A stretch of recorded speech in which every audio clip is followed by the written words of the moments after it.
So the rats are coming with even more new models and releases following the big Skaven refresh with AOS 4.0, and we did see a load of those a few weeks ago in an earlier preview show with a host of new kits including brand new Storm Vermin, some Arch Warlocks, a Warlock Galvania, some new Globadiers, as well as a few designs we'd already seen previewed earlier than that in things like the Doom Flayers and the Warp Grinders. But two of the biggest reveals which we got shown were two brand new named characters in the form of Vizzik Skour, the Prophet of the Horned Rat, and Krittok Foulblade. Now, Vizzik is unquestionably one of the most amazingly designed models we have seen recently. I just adore it. I love his detailed and cool look. He's got the jagged horns to the tail and the bells and the rats scurrying all over him.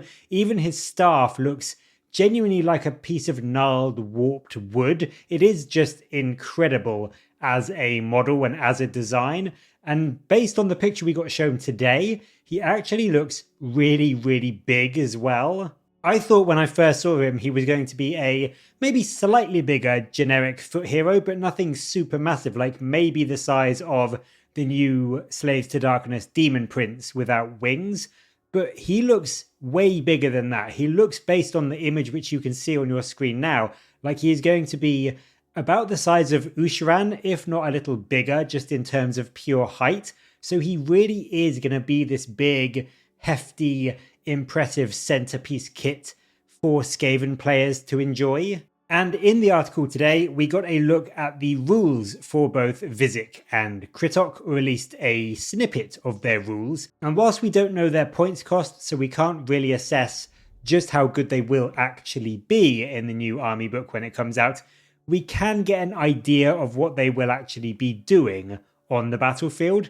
And we'll make a start with Vizzik, who, as you would expect from something which is called the Prophet of the Horned Rat, he is a priest. He is a 2 chant priest, which is really welcome, and he can get you that really nice selection of buffs and prayers across the game, thanks to being able to potentially chant 2 in each of your turns. And his ability to chant prayers for you is made even better with his once per battle ability, Prophet of the Horned Rat. And this lets you reroll chanting rolls for a turn, so not just one reroll, but on potentially both his chants he can get that reroll, meaning it is much more likely for you to get a prayer off, or at least get a good amount of ritual points towards a chant next turn if you unfortunately roll, a 1 or a 2 or a 3 on your chanting roll. Now, it is only a once per game ability, which is a pain, but I do think this is good because it can absolutely get you both your chants or prayers off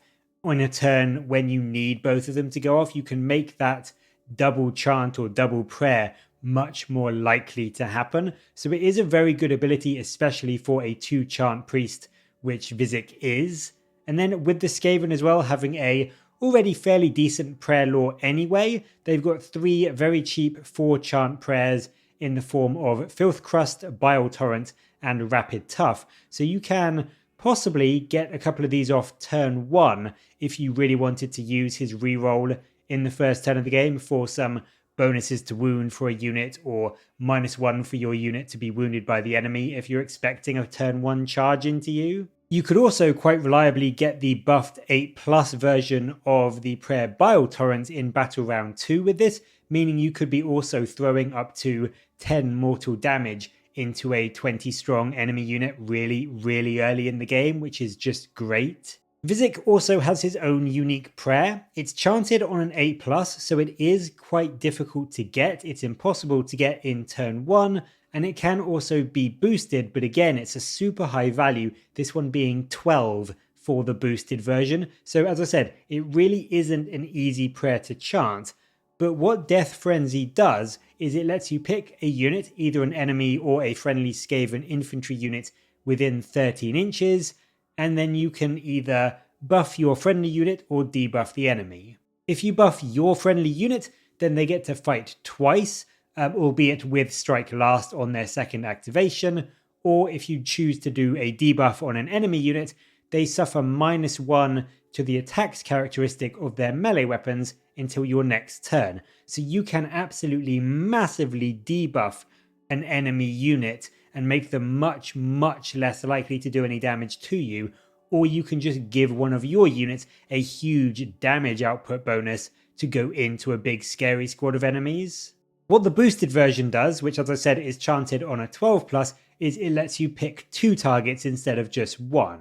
So whilst this isn't going to go off in Battle Round 1, maybe not even Battle Round 2, it's probably more likely to be a Battle Round 3 prayer in my opinion, just to make sure you've got enough ritual points to get it off, and also because you want this when there is a big ongoing brawl in the middle of the battlefield. So saving this for potentially turn 3 when there is that big fight going on, you could potentially get the boosted version of this and massively debuff an enemy Death Star by giving them all -1 attack on their melee weapons, but then also giving your unit in combat with them essentially the ability to fight twice, so they can put almost double the amount of damage into that enemy unit, all the while taking as little damage in return as possible. So it's a really good prayer, and I think that with his ability to reroll it, you definitely want to save that ability for when you want this prayer to go off, just so you can maximize the amount of ritual points you will be getting to try and hit that boosted 12.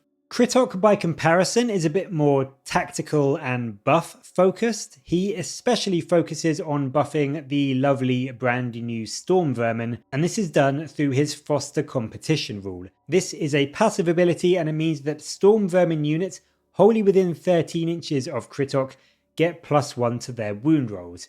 And what this means in practice is that they go from their current 3s to hit, 4s to wound with 1 rend and 1 damage, to now being 3s and 3s. So it's a very nice increase, and if they keep their current 3 attack profile with anti-charge +1 rend, then if your opponent charges into a unit of 10 Storm Vermin, they could be hitting you with up to 11 damage into a 4-up save unit, which for a 140 point unit that the Storm Vermin are, is actually seriously impressive. They also combo even further well with Krittok thanks to their own elite bodyguard rule, which gives both them and an infantry hero in their combat range a 5-up ward, so they can just be this super strong defensive tool to hold an objective or a key point on the battlefield, just wait for the enemy to charge them and do actually a load of damage back into them, all the while having that 4-up save and 5-up ward to protect them. Krittok himself does also have some melee, although it is not exactly stellar.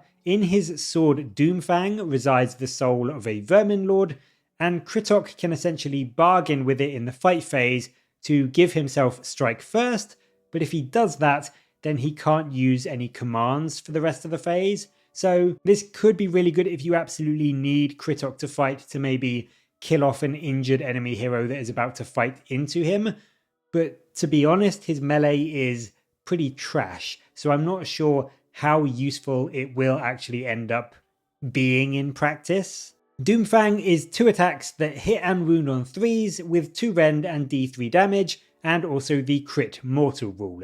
So it's not an awful profile in terms of hitting and wounding and rend and damage, it's just a really shoddy number of attacks with only 2, and on average he'll be doing about 0.6 mortal damage with it, but then even counting the rest of the hits on 3+, he's still in total only getting around 1.7 unsaved damage through on a 4-up save, so potentially killing maybe 1 or 2 infantry or doing a couple of damage to a hero. So he really isn't a fighter, and you can't really rely on that strike first to save him if a slightly killier enemy hero is in melee with him. He is more there, in my opinion, just to buff a few units of Storm Vermin that are nearby to him, and I hope that he is going to be a reasonably cheap little hero just to run if you are going heavy on the Storm Vermin spam. But for me, Vizzik is the clear winner out of the two and out of the previews today.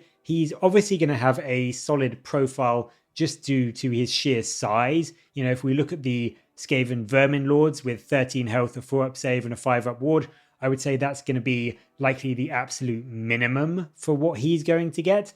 But being a 2-chant priest is just so useful. He's so reliable with that reroll, and his own prayer, as I said, it is pricey, but it can be absolutely devastating into an enemy Death Star. So I really do think he is going to be a solid pick, points dependent of course, and obviously an absolutely fantastic centerpiece unit for a Skaven army thanks to his enormous and gorgeous model. But that's going to be it for the video today. As always, what do you make of the little rules reveals that we had? And what other abilities and powers do you think Vizzik will bring?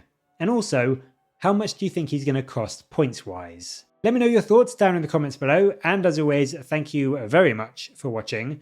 Please do like and subscribe for more Warhammer content from me, but until next time, I'll catch you later guys.